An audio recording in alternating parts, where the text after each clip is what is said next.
ولا تکونوا کالذین تفرقوا، اور ان جیسے نہ ہونا جو آپس میں پھٹ گئے، آپس میں انہوں نے تفرقہ کیا۔ واختلفوا من بعد ما جاءهم البینات، اور ان میں پھوٹ پڑ گئی بعد اس کے کہ روشن نشانیاں ان کے پاس آ چکی تھیں۔ جیسا کہ یہودی اور عیسائی آپس میں مختلف ہو گئے اور ان میں ایک دوسرے کے ساتھ دشمنی پختہ ہو گئی، اسی طرح زمانہ اسلام سے پہلے زمانہ جاہلیت میں لوگ متفرق تھے، آپس میں بغض و عناد تھا، اور جب اسلام کی دولت نصیب ہوئی تو یہ آپس میں ایک ہو گئے۔ اس آیت میں مسلمانوں کو آپس میں اتفاق کا حکم دیا گیا اور اختلاف اور اس کے اسباب پیدا کرنے سے منع کیا گیا۔ احادیث میں بھی اس کی بہت تاکیدیں آئی ہیں۔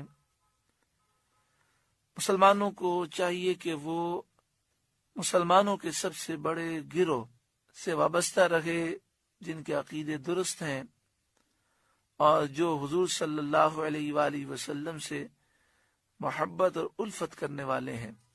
یہاں پہ فرمایا گیا کہ یہ لوگ مختلف ہو گئے، انہوں نے اختلاف کیا، روشن نشانیاں آنے کے بعد یعنی حق ان پر واضح ہو گیا، پھر بھی انہوں نے اختلاف کیا۔ وَأُولَئِكَ لَهُمْ عَذَابٌ عَظِيمٌ، یہی وہ لوگ ہیں جن کے لیے بڑا عذاب ہے۔ یوم تبیض وجوہ وتسود وجوہ، جس دن کچھ چہرے روشن ہوں گے اور کچھ چہرے کالے ہوں گے۔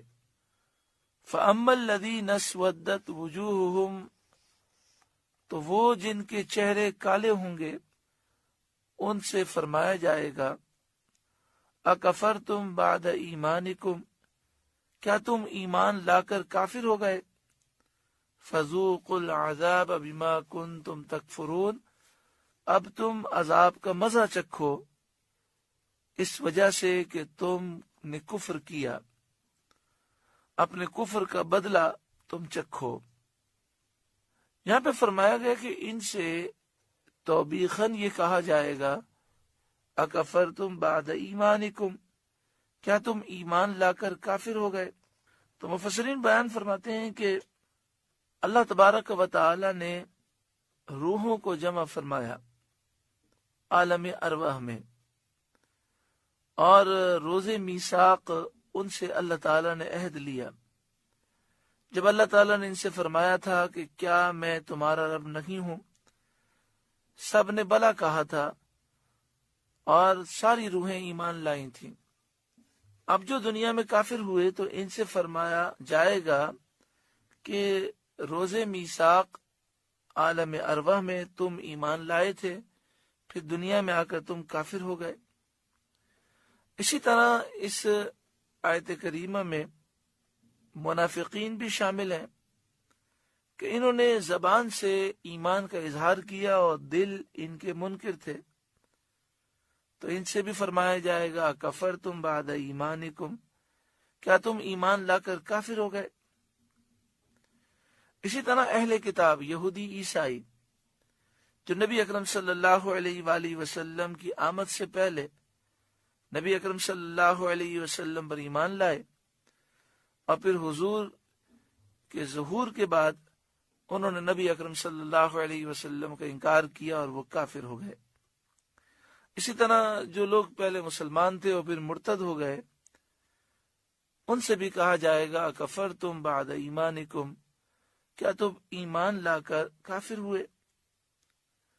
یہاں پر یہ خطاب توبیخاً ہے، انہیں زجر کرنے کے لیے ہے، انہیں شرمندہ کرنے کے لیے ہے۔ وَأَمَّا الَّذِينَ ابْيَضَّتْ وُجُوهُهُمْ فَفِي رَحْمَةِ اللَّهِ، اور وہ جن کے چہرے روشن ہوں گے وہ اللہ کی رحمت میں ہیں، یعنی اہل ایمان کل بروز قیامت اللہ کے کرم کے صدقے میں وہ خوش اور فرحان ہوں گے، ان کے چہرے چمکتے دمکتے ہوں گے، ان کی سیدھی طرف، الٹی طرف اور سامنے نور ہوگا۔ اللہ تعالی ہمیں ان میں شامل فرمائے۔ ہم فیہا خالدون، وہ اس میں ہمیشہ رہیں گے۔ تلک آیات اللہ، یہ اللہ کی آیتیں ہیں، نتلوہا علیک بالحق، کہ ہم حق کے ساتھ آپ پر پڑھتے ہیں۔ وما اللہ یرید ظلما للعالمین، اور اللہ جہاں والوں پر ظلم نہیں چاہتا، وہ کسی کو بغیر جرم کے عذاب نہیں دیتا اور کسی کی نیکی کا ثواب کم نہیں کرتا۔ وَلِلَّهِ مَا فِي السَّمَاوَاتِ وَمَا فِي الْأَرْضِ، اور اللہ ہی کا ہے جو کچھ آسمانوں میں ہے اور جو کچھ زمین میں ہے۔ وَإِلَى اللَّهِ تُرْجَعُ الْأُمُورِ، اور اللہ ہی کی طرف سب کاموں کی رجوع ہے۔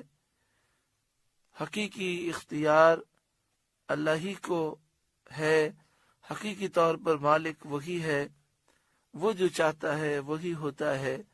کل بروز قیامت سب کو اللہ کے حضور جمع ہونا ہے۔ سورہ آل عمران کا 11واں رکوع مکمل ہوا۔ اللہ رب العالمین اس رکوع کے نور سے ہم سب کو روشن و منور فرمائے۔